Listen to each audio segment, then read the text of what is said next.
అమ్మాయి ఇంకా ఇంటికి రాలేదు. ఏమై ఉంటుంది? ఇంత టైం అయింది. ఏమై ఉంటుందబ్బా? అమ్మ, నా క్లాస్మేట్ కృష్ణ. నమస్తే ఆంటీ. కానీ ఎవరు అమ్మాయితో వచ్చావో తెలుసా? తెలుసా ఆంటీ? తులసి, మళ్ళీ కలుద్దాం. అక్కర్లేదు. దాందే ఉందిలేండి ఆంటీ, మీకు తెలియనివనుగా. అమ్మా, కాలేజీ క్లాస్మేట్ ఇంటి దాకా వచ్చాడంటే దానర్థం? అర్థం చేసుకుంటావనే అమ్మా కృష్ణని ఇంత దూరం తీసుకొచ్చాను. మీ నాన్నగారికి తెలిస్తే ప్రాణం తీస్తాడు, అంతేగా. ఎంత తేలిగ్గా చెప్పావమ్మా. నా మాట విని అతన్ని మర్చిపో. అమ్మా, కృష్ణ లేనిదే తులసి లేదు. ఈ కృష్ణ తులసిని పెంచుతావో తుంచుతావో నీ ఇష్టం. సొంత చెల్లెల విషయంలోనే పంతం పట్టిన మనిషమ్మా మీ నాన్న. నేను ఆయన కూతురునేనమ్మా. ప్రాణం పోయినా కృష్ణను వదులుకోలేను.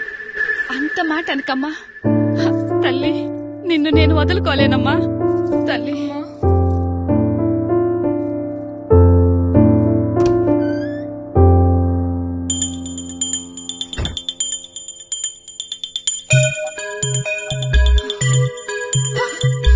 రజని, రజని, నువ్వా? నిన్ను చంపేయడానికి వచ్చాను. ఎందుకు?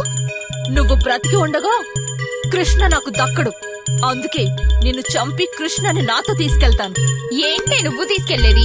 అది జన్మలో జరగదు. పవిత్రమైన తులసిమాత నా ఎందున్నంత వరకు మమ్మల్ని విడదీయడం నీ వల్ల కాదు. అది చూస్తాను.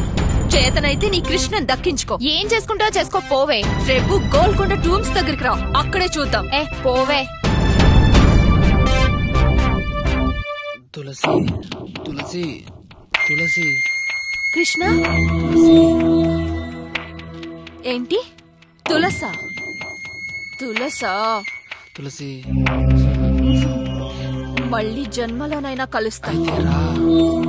ఆహా, రేపు గోల్కొండ టూమ్స్ దగ్గరికి రా. వస్తాను, వస్తాను తులసి. అసలు నిన్ను దానికి దక్కనిస్తానా?